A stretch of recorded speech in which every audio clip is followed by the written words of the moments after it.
Cuttack पोतापोखरी premier league उद्घाटित नूतन club और युवक संघ मिलित आनुकूल्य पोतापोखरी प्रीमियम लीग स्थानीय नेताजी खेल पड़िया आज शुक्रवार ठार आरंभ होइछि। 3 दिन धरी आयोजित क्रिकेट मैच रे मां मंगला वारियर्स पावर एकादश रॉक ऑन एफपी एकादश स्काई लीजेंड ओ मां काली वारियर्स प्रभृति 6 गोटी टीम भाग नहीं। विजेता क्रिकेट टीम को 15,000 टंका सह ट्रॉफी एवं उपविजेता दल को 10,000 टंका सह ट्रॉफी प्रदान करा जिवो।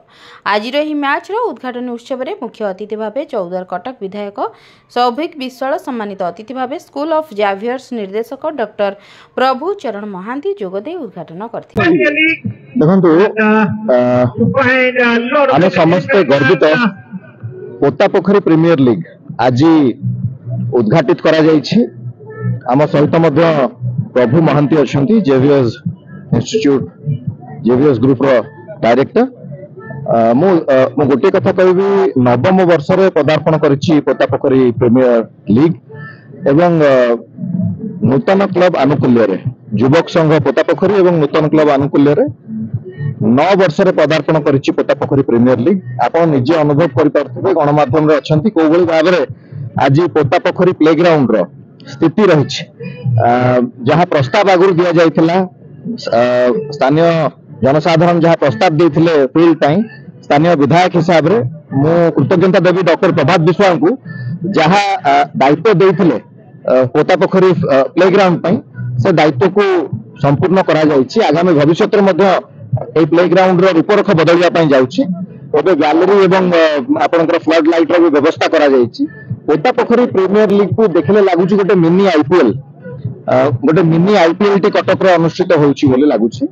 सब प्लेयर्स माने निज निजर जर्सी व्यवहार करिसंती। 6 टी टीम सिलेक्ट हेइचंती एवं आज काली एवं परदिन 23, 24, 25 3 दिन पर्यंत ए क्रिकेट प्रीमियर लीग टी कंटिन्यू करिवो एवं जे चैंपियन हेबे तांको 15,000 रो गोटे कैश गिफ्ट तांको पई एटी व्यवस्था करिसंती पोतापोखरी प्रीमियर लीग तरफ एवं जे रनर्स ऑफ हेबे तांको 10,000 रो गोटे गिफ्ट मध्य रखा जायछि तांको पई।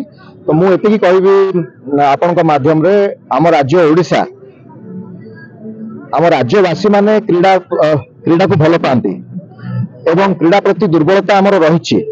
भारत वर्षर क्रीडा राजधानी होउछि आम राज्य ओडिशा एवं राष्ट्रीय खेल हॉकी सर्वबृहत हॉकी स्टेडियम ओडिशा रे अवस्थित Guinness book of world record रे राउरकेला बिरसा मुंडा हॉकी स्टेडियम रो ना रही। तो एतरु आमे अनुभव करि पारुछु को भली भाबरे क्रीडा प्रति दुर्बलता अछि एवं क्रीडाविद मानक पई को भली भाबरे आम राज्य रे सुविधा सुजोग सब रही। हार जीत लागि रही जने सफल खेलाड़ी पे कोन बार्ता देबे? देखो हार जीत केबे भी बड़ कथा नह।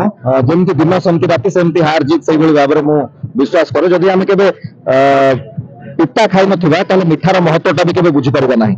तो जितबा पई हेले केबे ना केबे हारिबा पई मध्ये पड़थाय। हारिबार बहुत जिंस सिखिबा पई हमकु मिलथाय। तो हारिबा जितबा इज अ कंटीन्यूअस प्रोसेस।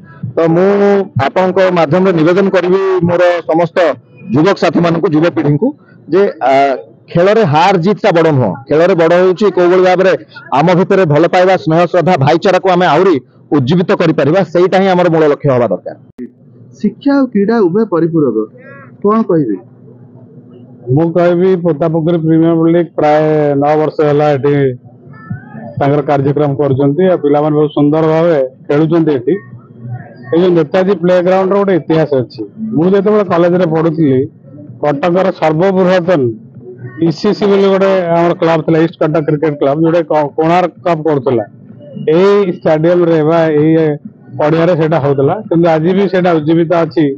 सेटा तो से कप रे भी थुआई थी हम क्लब रे किंतु नूतन क्लब आ Potapokhari premier league missing joint venture रे जो कार्यक्रम करछंती बहुत सुंदर भाव करछंती आ बहुत भलो करछंती। काली से कैंडल शोभा यात्रा करथिले जो थरे के हमर जो आतंकवादी का हमर जो लोक माने सब मरि गेले तांको ये करिया पे सेदिबे बहुत सुंदर भाव से करछंती। भविष्य रे एटा आवरी भलो हबो।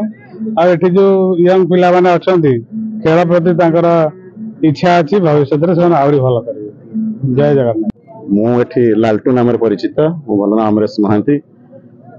एठी आमे प्रथम रु ही पीपीएल आरंभ करी एपर्यंत खेली चालुछु। आमर पिला मानकर सहयोग रे सहयोग सहानुभूति सब लगी रही आमर किसी सीनियर प्लेयर और किसी जूनियर प्लेयर केतोटी टीम खेलिबा केते दिन चलिबा टूर्नामेंट 6टी टीम भाग नहीं एटा 3 दिन धरी चलिबो 23 24 25 ओनली एट नाइट कोन कोन अछि price ceremony prize ceremony winning अच्छी 15,000 रनर्स ऑफ 10,000